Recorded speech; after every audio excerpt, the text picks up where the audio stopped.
Et salut tout le monde, aujourd'hui je reçois Dan de Pendle. How are you, Dan? Pretty good. Very How good. about you? Yeah, very good. I'm very happy to have you. Pendle is like a very big project in DeFi, and yeah, we need a bit more content about it. Can you explain a bit, present yourself, what you've done in the past, and what bring you to build Pendle? Yeah, cool. My name is Dan. Pretty much been with Pendle since the founding days. Joined Pendle because the proposition that it brings is extremely interesting because we were pretty much founded in the early days of DeFi summer. Um, Mm-hmm. that was when we saw yields of up to 6 digits, five digits and above, and we were thinking like, how do we fix in this yield? And we, you know, took inspiration from the coupon bond stripping model from finance, and Mm-hmm. pretty much just applied it straight into DeFi, and that's how kind of we enabled the fixed yield part of crypto. And yeah, I found that idea extremely interesting, especially if you can do that on assets with extremely high yields. That Mm-hmm. fix and being able to fix that yield, I think, is a game changer. So yeah. Okay. What do you think is a North Star of Pendle? um I think for us, we'll hope to be able to capture most of the yield markets in not just crypto, but hopefully eventually majority of assets in the world. So that basically means bringing RWA into crypto as well, or bringing crypto yields outside of crypto to the broader financial space. um Again, the North Star for Pendle, internally we have this metrics called Pendle penetration, which is how much of the yield market we have penetrated on Pendle. Mm-hmm. And basically anything that generates yield can be part of Pendle. And the goal is to grow this number as much as possible. Right now, we're confined within DeFi. Hopefully, down the line, we can expand even beyond just DeFi to that, anything that generates yield, even within the AI space or even outside of crypto in general. So anything that generates yield should be able to be parked into Pendle. So that's kind of like the North Star of the protocol. Okay. How do you expand to AI? Not much for now, but Yeah. the whole idea about Pendle is that anything that generates yield can be parked inside Pendle. Right now, there are agent AIs that are, Mm. very involved in the DeFi space, either Mhm. be it trading or generating yield in some way or form. If they can have like a token representing that yield bearing portion, we can take that and park to the Pendle. Or getting AIs to perhaps be integrated in our core app, and perhaps scouring the market conditions and providing information about yield markets on Pendle. That is that is that is one thing. But again, I think the way the protocol is designed is very versatile in the sense that anything that generates yield can be plugged into Pendle. So if there's any Mhm. angle of any AI that generates yield, it can be plugged into Pendle. So nothing for now, but I Mhm. am sure down the line there might be some case that that we can use for Pendle. Okay, that's awesome. Awesome. Can you first explain, like, very simply to a beginner, what's Pendle? Very simply to a beginner, Yeah, um, yeah, it's hard. extremely simply put, there are two things that you can, well, three things you can do in Pendle. First Mhm. one, you can get a fixed yield, and second, you can get leveraged yield. How Mhm. that happens is, for the fixed yield portion, you get a fixed amount of yield. So the underlying yield, if it goes up, you lose out on the yield. If it goes up, if it goes down, you're good. You lock in that profit. On the leverage yield side, you basically get a leverage exposure on the yield, which means if the yield goes up, you win, and if yield goes down, you lose. So that's the more risky approach on things. The other side will Mhm. be, of course, buying fixed yield, which is the safe part. Um, If you're not interested in any of those products, you can just provide liquidity on Pendle. Providing liquidity on Pendle is pretty straightforward. You can zap into a pool with pretty much any asset, and note that providing liquidity on Pendle has no impermanent loss risk, unlike most AMMs. I won't go into too deep into the details on how exactly we enable that, but just know that your principal is pretty much protected in the underlying asset terms. So if we have a SUSDE pool, you're pretty much principally protected in SUSDE terms.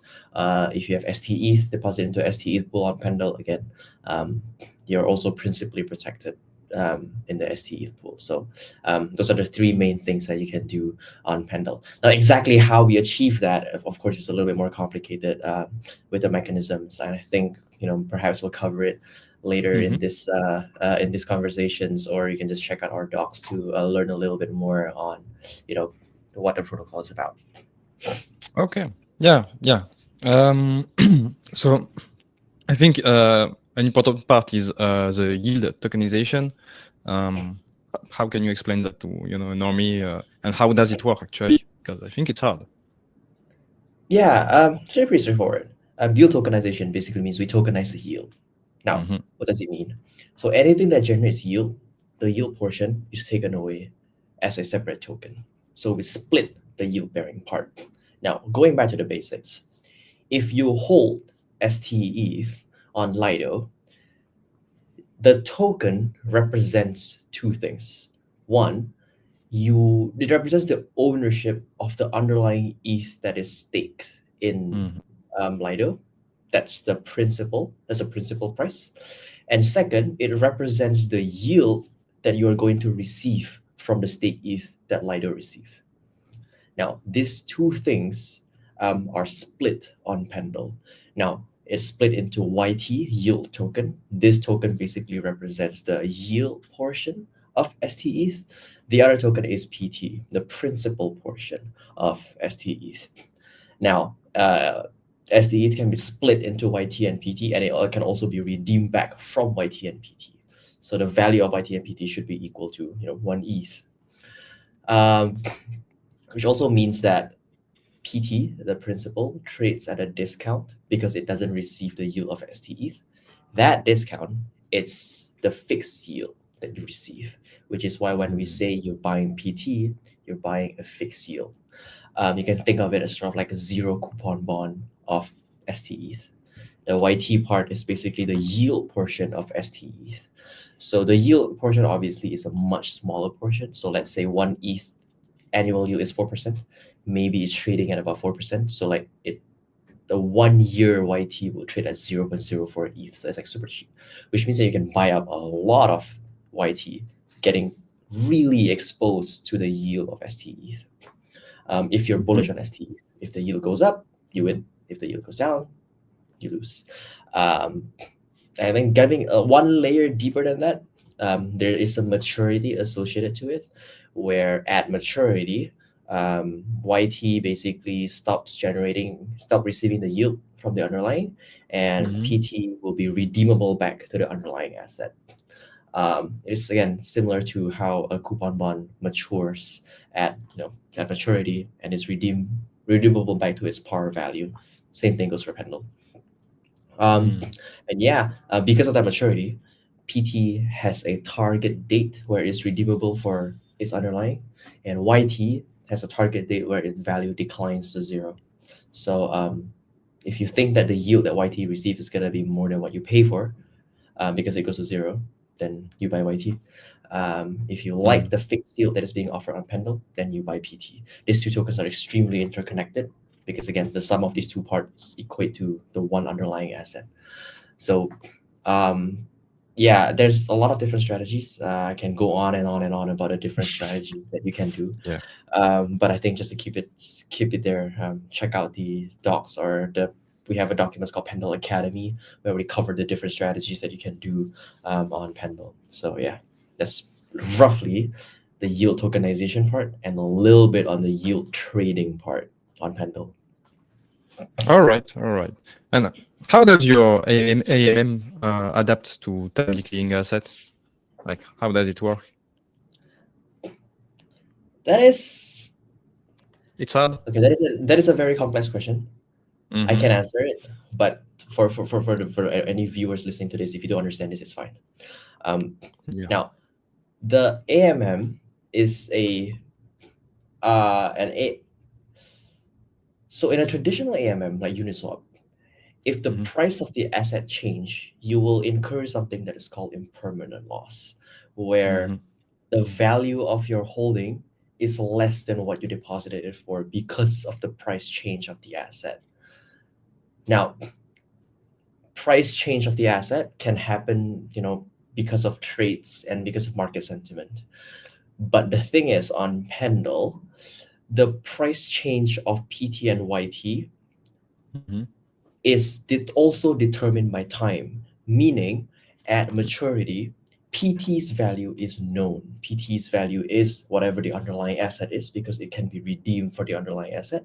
YT's value is zero, which we because it no longer generates yield at maturity, which means that the destination price is known. Now, if you use these assets and provide liquidity on a traditional AMM, LPs will experience significant impermanent loss, meaning because there's a price change associated with it by time. So we have to create a different AMM that accounts for the natural price change in these assets. How it Mhm. works is pretty simple. If you can think of it as like a price band that we enable to trade. So at the start of the pool creation, there's a band of yield range that is tradable, and as Mhm. time goes on, this band gets smaller and smaller. Think of it as like a Uni V3 pool that gets more and more concentrated at a certain value over time. That automatically preserves the value of the LP token that is tradable on Pendle, and uh, it basically approaches a certain price at maturity. That what it achieves is basically no IL at maturity, and that's kind of why we have to create a separate AMM for such an asset. We were not the first protocol to invent this AMM. We took a lot of inspiration Okay. from the notional protocol, the notional team's AMM, and Mhm. we retrofitted to Pendle's asset, and yeah, it's been working pretty well, I would say. Okay. Okay. Awesome. Um, I think there is a lot of challenge for Pendle because it's targeting still some users that are very crypto native, but know what they are doing about yield and everything. It's a bit challenging for normies.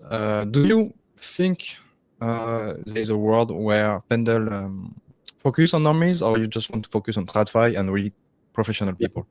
Majority of panel users are actually normies because Really? whatever I just mentioned just now, you don't have to understand to Yeah. use Pendle. It's like you don't have to understand how the Uniswap AMM works to trade on Uniswap, or you don't have Mhm. to understand how the lending and borrowing mechanism works on Aave to use Aave. If you want to use Aave, it's very simple. You just provide something as collateral and you borrow an asset, then you can use it. All you need to know, you're paying fee when you're borrowing it. That's it. How exactly it happens, you don't have to understand. And it's the same case as what I explained. You don't really have to understand whatever I just mentioned. And again, if you just want to leverage your yield, it's by YT. And a lot of users, I think, have understood what YT is by looking at so many threads on Twitter. And Mhm. an even simpler version of it, they just come to Pendle to get fixed yield. And if they see like Pendle is offering a fixed yield of 20% on Athena's SUSDE, I feel like most people know what Athena is doing nowadays. And if Athena's Mm. SUSDE is providing yield of 10%, but the fixed yield on Pendle is providing at 20%, I think it's a no-brainer for people to come in and buy the fixed yield. And yeah, that's what a lot of people are doing. Or they don't understand any of those and they just want to provide liquidity. Mm. And I think providing liquidity on Pendle is also pretty attractive because you are principally protected, meaning again you have no IL. You don't have to understand how we achieve this no IL thing, how this all time decaying AMM works. As long as you know that there's no IL, I think a lot of normies want to come in and do. I think yeah, to your question, a lot of normies are Okay. actually in the protocol. That said, majority of the capital in Pendle are still institutional, but that Mm. is also because we have like 4.5 billion in TVL. I don't think retails are that rich. at least for now. So majority of the capital comes from institutions, but majority of addresses that interact with Pendle are retail. Okay, I get it. So what's the goal of Boros? Pendle with V3. Yeah, I might not be able to share too much for now, even though Oh, it is very close to completion. But I can share a little bit okay. of an idea Mhm. on Boros. I think it's a very natural transition from Pendle V2. Pendle V2 is a spot yield market where you trade yield Mhm. at spot value. You hold the actual token. Mhm. Boros is basically that same thing, yield trading, but on margin, like on leverage. I think it's a natural transition, like how people start crypto with spot trading and then they eventually move on to perpetuals where they can trade things on leverage.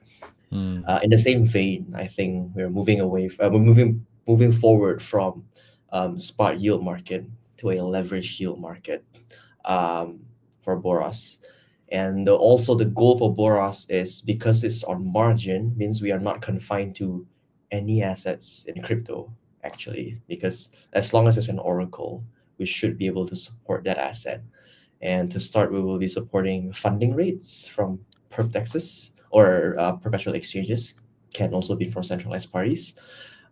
We can also support anything that has an oracle. So like staking rate, ETH staking rate, Solana staking rate, Atom staking rate, or even straight up things that are not in crypto. So like there's an oracle for treasury bill rates or real estate rates that should um, be able to that should be tradable on Boros as well. So that's kind of like the high level view on why we decided to explore um, Boros. How exactly the product will look like, we'll have to wait until the product comes out. But I think that's like the idea of Boros.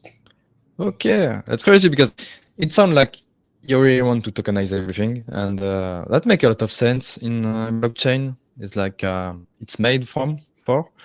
So tokenizing funding rate. That's a really good idea.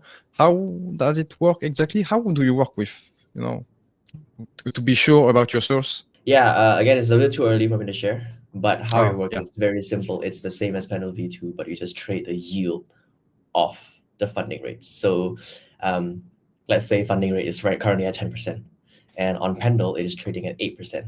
Now, do Mhm. you think that the funding rate from now until maturity is gonna stay at 10%? If it is gonna stay at 10%, then if you buy at 8% while you receive 10%, you profit.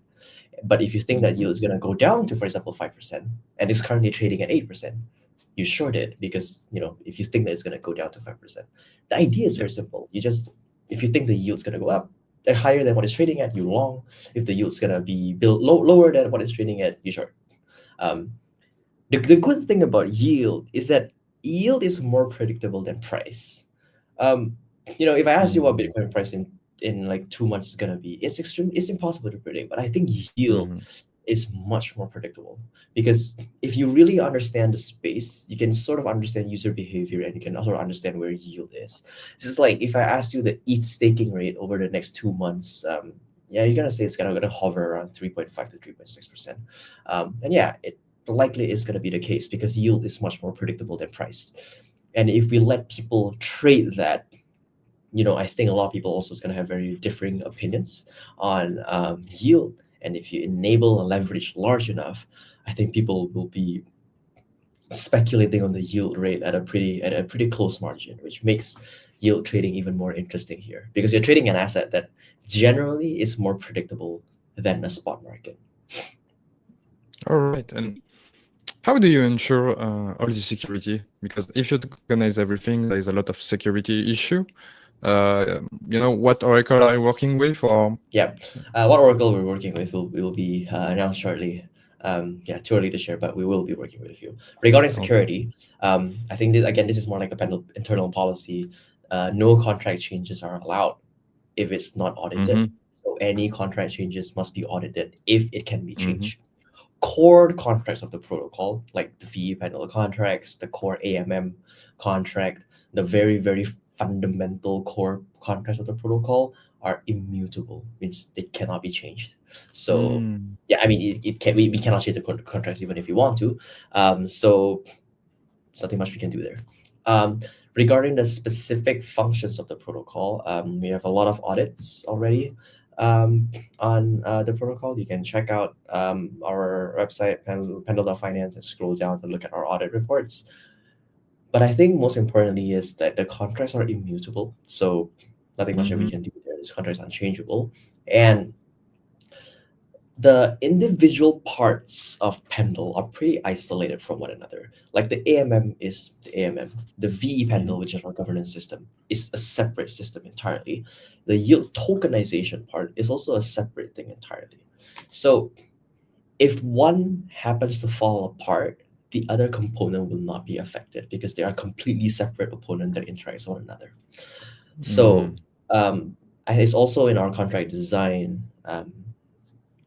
that we, we hope to make it as robust as possible. But then again, there's so much we can do internally. So yeah, we of course also seek external advice from audits as well. Okay, that's awesome. And I think there was like 4 months ago, 5 months ago, a rumor about getting on Solana or maybe other layer 2. Are you going to expand?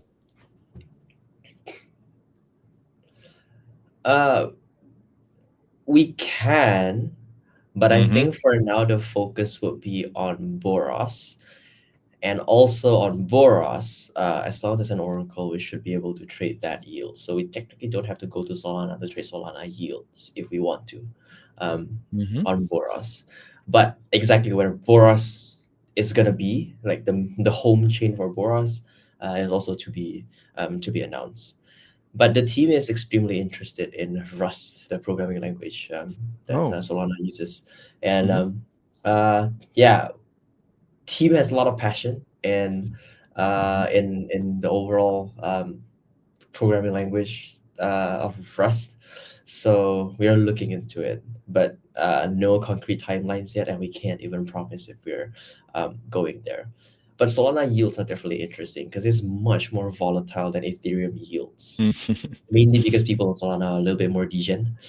And I find that a very good opportunity for us to tap into if you're crazy degen, and we let you leverage yield of a certain amount, and people are going to be even more degen over there. So I think it's a very good home ground for us. It's just that in terms of bandwidth and capacity, we have to allocate our resource appropriately for now. Yeah, definitely. Can you talk a bit about, because a lot of people are talking about utilities, DeFi, the token. What's the role of Pendle, and do you have something you could add on the next year about Pendle? Cool. It is a governance token where you holding it doesn't give you much, but what you can do is you can lock it up for VE Pendle. The idea is very simple. The longer you lock, the more VE Pendle you get. The more Pendle you lock, the more VE Pendle you get. Pretty straightforward. The longer and the more you lock, you get more, and vice versa, of course. Locking it gets you VE Pendle, which gives you 3 things: the right to vote for a pool. Voting for a pool means you're channeling incentive into the pool, because if you think that a pool deserves a lot of incentive, you vote for it. Now, we take inspiration from the VE33 model a little bit, where if you vote for a pool, you also earn 80% of the swap fee of the pool that you voted for. Basically, what happens is that if there's a pool, there's a lot of activity, a lot of trading happens, there's a lot of swap fees. You will want to earn the swap fee of that pool, so you vote for that pool to earn that swap fee. And I think that's happening on Pendle pretty organically. Our pool with high activity is actually being heavily voted for naturally by VE Pendle voters. So that's good. So that's the first thing that you're entitled to. Second thing you're entitled to are protocol fees. Again, if you're aligned with the protocol, locking the token for VE Pendle, you should be entitled for the protocol's revenue. So you earn a share of the protocol revenue by just holding VE Pendle. So that's the base fee. And again, if you vote for a pool, you earn the revenue and swap 80% of the swap fee of the pool. That's also even more revenue for you as a active VE Pendle participant. And thirdly, you get to boost your LP position, meaning that if you are already a liquidity provider on Pendle, you earn Pendle incentives. By holding VE Pendle, you can boost that incentives portion by up to 2.5x. I mean, the whole goal for this is if you're aligned with the protocol, you should be incentivized even more for providing liquidity into into the protocol. And yeah, I mean that's like the overall idea for the VE panel system, which I think has been pretty healthy because the first part regarding voting, I think is growing naturally. So a lot of individual VE Pendle holders are actively voting, changing their votes around to earn swap fees as much as possible. And we can see that organically incentives are flowing into the pools with high activity. So first one is playing out well. For the boosting part, we have liquid lockers, which means people are locking VE Pendle on your behalf. So protocols like PenPy and Equilibria, they also have pretty decent TVL, and I think that aspect of the protocol is growing very well as well. And in terms of protocol revenue, I think yields from VE Pendle sometimes are up to 60+% on a governance token. Oh. And I think a lot of people are who are very savvy voters have been enjoying pretty crazy yield, especially during weeks and months of crazy high activities. And people who are active in the VE Pendle ecosystem tend to be able to secure a pretty decent yield by just being active governance participants. So even if the protocol doesn't interfere with any of the incentive channeling and whatnot, the protocol can just survive on its own, just from how the mechanism of the protocol. Okay, because the free model is really powerful the first year because you have some liquidity bootstrapping part, and but after some years you lack some new token, and sometimes some project doesn't survive. But from what you said, you say you are sustainable right now. Yes. Yeah. Awesome. Yeah, and I wonder what's your view for 2025? What's Pendle goal for this year? I would really love to share it, but I think look forward to we're releasing like sort of like a our view on Pendle's position in the market very shortly. But just to give a brief gist of it, I think right now we're capturing only a very tiny portion of yield in DeFi. And Pendle V2 ideally should be able to grow this even more. And Boros could tap into yields that are outside of DeFi, which is even much higher. And hopefully we can even tap into yields that are outside of crypto entirely, maybe one day. So we are working very hard to achieve that goal. And I think there's a lot to look forward to over the next coming months. And is there some ideas you discuss about tokenizing something that is not live yet, but could be possible, maybe hard? Yeah, for sure. I mean, last year none of us thought that we could tokenize points, Oh yeah. but now it's like sort of like our most popular asset class on Pendle, where people are trading, speculating on the value of points on Pendle. And I feel like in the future, who knows what can be tokenized. We were joking about the idea that a lot of the AI protocols are sort of like decentralizing the GPU capacity, where if you hold a token, you get entitled to a sort of like GPU computing power. And if you think of it, that is like computing power is currency, and that is sort of yield. Technically, we can tokenize that as well. So like, you can speculate on how much computing power you can get by holding a specific AI token. That was the DPN narrative a couple of months ago, if you remember. Yeah, and who knows? If there's something interesting, I think Pendle should weave our way to explore there. Because again, anything that generates yield can be plugged into Pendle. So if you're creative enough, anything technically can be associated with Pendle. It's just a matter of how far we want to take this. yeah, how far we're gonna take this to. Of course, we don't want to stray too far from our core values, but Yeah. sometimes the market dictates us in a certain direction, so we'll go there. Okay. And do you think it's possible one day to see permissionless pools? No. We are already permissionless. It's just that on the UI side, it's not. Meaning that if you deploy a pool on Pendle, you can search up it won't show up in the main UI, but you can search up. If you type the address of the pool, it can come up. It can come up on the market. It's similar to when you list a shitcoin on Uniswap. It doesn't show up on the Uniswap main UI. You search the name, it doesn't show up until you have to paste the address on Uniswap, and then it shows up. It is actually already like that on Pendle. The thing is, deploying a pool on Pendle is not as straightforward as deploying a pool on Uniswap because we are dealing with asset with yield. Now, if you are deploying a pool on Uniswap, again, it's just a token. Now, deploying a pool on Pendle, you need to deploy a yield-bearing asset. The problem is there's no like ERC20 token of yield-bearing asset. There's no standard on how things generate yield. So, for example, Aave's deposit token, rebases, meaning that if you hold one Aave USDC, as time passes, you hold more and more Aave USDC because that's how they generate yield. That's the first way of generating yield.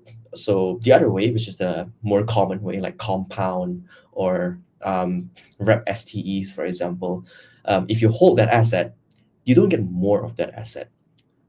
How it generates yield is the value of that asset goes up over time. So that's the second way of generating yield. And there are also LP tokens, for example, like Uniswap LP tokens or Balance or other AMM LP tokens that accepts two assets and one LP tokens. That's another way of generating yield. Now, Curve have assets that have AMMs that take up to like 3 or 4 assets in one AMM. Again, that's another way of generating yield. And then you have points, which are different kinds of yield, and you have different kinds of accounting for points with different kinds of accounting for yield. Again, because of this lack of standard of generating yield, I think people don't really understand how to deploy a market on Pendle, even though it is already permissionless. But we are working on making all of this easier by creating like a sort of like a standard UI on how to deploy a pool on Pendle, or like it's still very much confined to developers, I would say, because you need to have some level of understanding of contract deployments to deploy a pool on Pendle.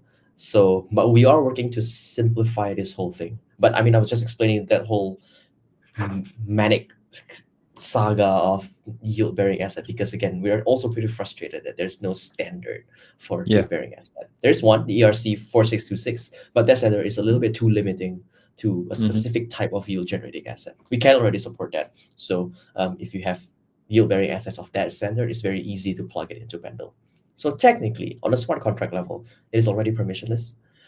It's just that it's very hard to show it up on the UI. Okay, I understand. And yeah, you talk a bit about DeFi. Yep. Do you think we can see an agent on Pendle one day just to facilitate everything? Just to confirm again, this is the AI one, right? Like Yeah. yeah. Okay. It's annoying. Yeah. I mean, they pronounced the same way. I mean, if you read on Twitter, it reads differently, but you pronounce it's kind of annoying. Yeah. Not for now. Stack integration not for now, but again, just a reminder, anything that generates yield can be in Pendle. So if there's any DeFi AI protocol that is generating yield, I think it's a no-brainer for them to be parked into Pendle. And I think more interestingly, DeFi, like DeFi in general, revolves around yield and yield generating asset, because that's like that's the point of DeFi. You provide liquidity on Uniswap to earn yield, you lend on Aave to generate yield, and you borrow on Aave to do something else. Hopefully you can generate higher yield than what you pay for to borrow. Again, all of this, in a sense, yields are sort of like signature of DeFi. And if AI is coming into this industry, I think it should also revolve in some way or form yield bearing. And I think it's very natural for us to integrate it. But again, like I mentioned just now, if you define anything as yield, it can technically be part of Pendle. It's like how points are technically not on-chain yield, but it's still possible to integrate it. So I think right now we are too young in the industry is still at its infancy. So it's very difficult for us to see what can be integrated. But I think as time goes on, there should be quite some things that we can integrate on Pendle. No, but I mean, you talked about how it is permissionless, but it's hard, to create pools and everything. Maybe you could add a little assistant on the platform. You just, talk to it and does everything. Do you think that's possible? Yeah, it is definitely possible. Mm-hmm. We're not working on that assistant for now, Yeah, but we are yeah, working on yeah. sort of like a guide on how to list your tokens on Pendle, and perhaps just make the whole system of the protocol a little bit more robust for permissionlessness. Because again, it's quite challenging for protocols to come in and list their tokens for now, and we hope that this will change, because we're getting quite a lot of inbound requests, and as much as we'd like to list all of them, it's very difficult for us to again, engineering bandwidth is not enough, so we really need to open up the listing process to the public.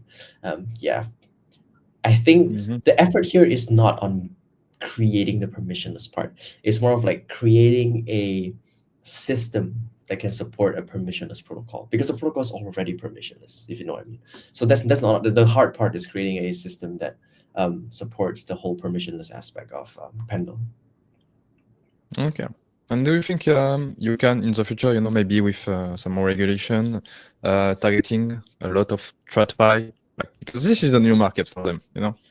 We hope so, because RWA is pretty much bread and the bread and butter of just finance in general. I wouldn't call it RWA, but like just yields in general. Yeah. And TradFi also part like the core part of finance. People are looking to get the highest returns possible, and technically those are yields. And if there's a way for us to bring all of those yields on chain, that is a crazy amount of untapped potential, I would say. And it is a market that we are very much lusting over at the moment. Hopefully we can get there, because I for most protocols, the RWA part, the tech part is easy. The regulation part is a much harder landmine to navigate. So the challenge is not on the DeFi side or on the crypto side. The challenge is more on the legal side of things, which I think a lot of crypto people are not good at navigating. So until we get to a state where the legal side is very comfortable with the whole DeFi space, I think we'll stick with DeFi for now. But just know that the moment the gateway opens, Pendle will Yeah. be the front line of anything RWA related. Because again, it's so straightforward. Anything with yield can come to Pendle, and the entire TradFi is yield. And the moment the gate opens, I think we are for sure we're at the front door, knocking into every asset possible. Okay. I know you're not specialized in politics, but are you confident about the next year? About regulation? Yeah. Well, Yeah. I wouldn't say next year, but I think as time passes, people will be more and more comfortable with crypto as an asset class. I mean, it took like what 10, 15 years for traditional news media outlets to embrace social media as the main source of information. I think in the same vein, it's gonna take quite a while for people to accept crypto as its own asset class. And I think if you look at the past 15 years of crypto, the trajectory of regulation is up only. And the amount of people accepting the true utility of crypto is up only. People come in and out of the industry for sure, but I think the Yeah. people who understand how crypto works tends to go up. And I feel like you and I are in the space because we really understand how how crypto works, and we believe in the tech. I think a lot of people still don't understand, especially on the legal side of things. And once more and more people get to that state of understanding, it's very easy for them to open up their mind on things. So it's less on a bet of regulation being more and more lenient as time passes. It's more like a bet on more and more people understand that this is actually a good tech that can be put to good use, and therefore more regulations and people in governing bodies should, or likely they will likely embrace it a little bit more down the line. Yeah, definitely. And I just have two more questions. First, is there something I didn't mention and you want to talk about? Nothing actually. I think I'll cover it more than what I'm technically allowed to share from the team, but it's okay. Oh, okay. Yeah, and the other question is more to Dan than to Pendle. I just want to know if you have an advice to a young investor or just someone that want to learn about crypto. Yeah, just an advice. It's I think it's very difficult to say it, but you likely will need to play around with DeFi a little bit to get a sense of what it means and what we're trying to achieve here. I think in a sense, try just sending money to someone overseas on a Sunday. It is a nightmare. But if you have USDC and the counterpart has USDC, and you would sort of realize the first beauty of crypto. And second step would be try collateralizing your house to get a loan from the bank, and tell the bank that you are borrowing it for no reason, like just no reason. I just want to borrow money. I just know for a fact that you will be rejected, and then try with Aave. If you hold ETH or Wrap BTC, for example, just deposit in Aave and borrow money. It happens in like less than 5 seconds. Well, transaction happens in like 10 seconds, but you know what I mean. And as you do more of these simple transactions and compare it with TradFi, you start to see the beauty of DeFi. Ignoring all the noise and all the crazy money-making greedy people out there, there are a lot of gems in the DeFi principle that can be extracted. As you try out more of these protocols and you start to see its use cases, go a little bit deeper into the DeFi space and just read up on how specific protocols work, what's the difference between lending market A and lending market B, and how this capital efficiency just grows and grows, and you start to realize that your money can be used in a million different ways in DeFi and just grow itself, instead of being barred by a lot of, I would say, rather unreasonable regulatory protection, if you know what I mean. So I think just start off at understanding that there's a lot of efficiency gains that you can get being part of DeFi, and then play around with the DeFi protocols out there. You will lose money just because of the nature of crypto. It goes up and it goes down like the past 1 week. But I think it's part of the industry. But if you're in it for the long term, knowing that how simple it makes life, I think it's extremely helpful. I know you're based in France. But euro is rather stable. But if you live in anywhere with a third world currency, it is extremely painful to see your savings just go away in like a year because of a year of hyperinflation, and it's just shaved off by 40%. And I think crypto is sort of like an easy gateway for people to get out of their native currency, and also go back in if they need to, assuming they figure out the ways to on-ramp and off-ramp. But yeah, I think industry has a lot of dark things, but a lot of people who are building it for the right things are also looking at things on the bright side. I think for Pendle is the same thing for us as well, trying to just democratize the yield access to everyone. And I think crypto is like the way to do it. Yeah, I totally agree. That's a perfect advice. Well, thanks, Dan. That was really awesome. I'm really happy you came.